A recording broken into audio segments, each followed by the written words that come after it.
నమస్తే, welcome to YoYo Cine Talkies. Telugu నటి, character artist Surekha వాణి గురించి తెలియని వారు ఉండరు. తెలుగులో ఎన్నో సినిమాలలో క్యారెక్టర్ ఆర్టిస్ట్గా నటించి తనకంటూ ప్రత్యేకమైన గుర్తింపును సంపాదించుకుంది.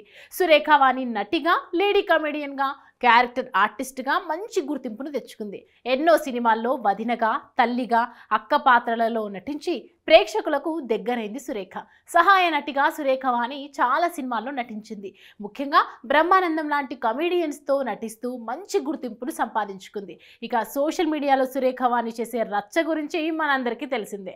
తన కూతురు సుప్రీతతో కలిసి ఈ వయస్సులో కూడా అందాలను ఆరబోస్తూ గ్లామర్ ఫోటో షూట్ చేస్తూ ఉంటుంది. అయితే కెరీర్ పరంగా ఫుల్ బిజీగా ఉన్న సమయంలో భర్త మరణంతో సురేఖ వాణి కొన్నాళ్లు నటనకు దూరమైంది.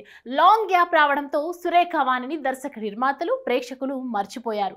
నాకు ఆఫర్స్ ఇవ్వడం లేదంటూ ఆ మధ్య ఒక ప్రమోషనల్ ఈవెంట్లలో సురేఖ వాణి ఆవేదన వ్యక్తం చేసింది. సినిమాల్లో అరుదుగా కనిపిస్తున్న సురేఖ వాణి సోషల్ మీడియాలో అందుబాటులో ఉంటుంది. అభిమానులకు ఎప్పటికప్పుడు తన వ్యక్తిగత విషయాలు పంచుకుంటుంది. సదరు ఫోటోల్లో సురేఖ వాణి విలాసాలు చూసి కొందరు కామెంట్స్ చేస్తున్నారు. బడాబాబులతో అఫైర్స్ పెట్టుకున్న సురేఖ వాణి లగ్జరీ లైఫ్ అనుభవిస్తుంది. చేతిలో సినిమాలు కూడా లేవు.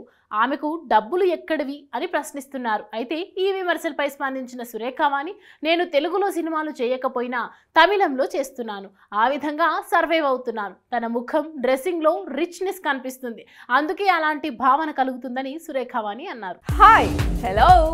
మెస్మరైజ్ చేసే మూవీ ముచ్చట్లు, రిలీజ్ అయిన వెంటనే రివ్యూస్, మీ అభిమాన తారల రియల్ స్టోరీస్, సినిమా సమాచారం ఏదైనా క్షణాల్లో మీ చెంతకు. మరింకెందుకు ఆలస్యం, యోయో సినీ టాకీస్ ని సబ్స్క్రైబ్ చేసుకోండి. హలో హలో నోటిఫికేషన్ కోసం గంట కొట్టడం అస్సలు మర్చిపోకండి.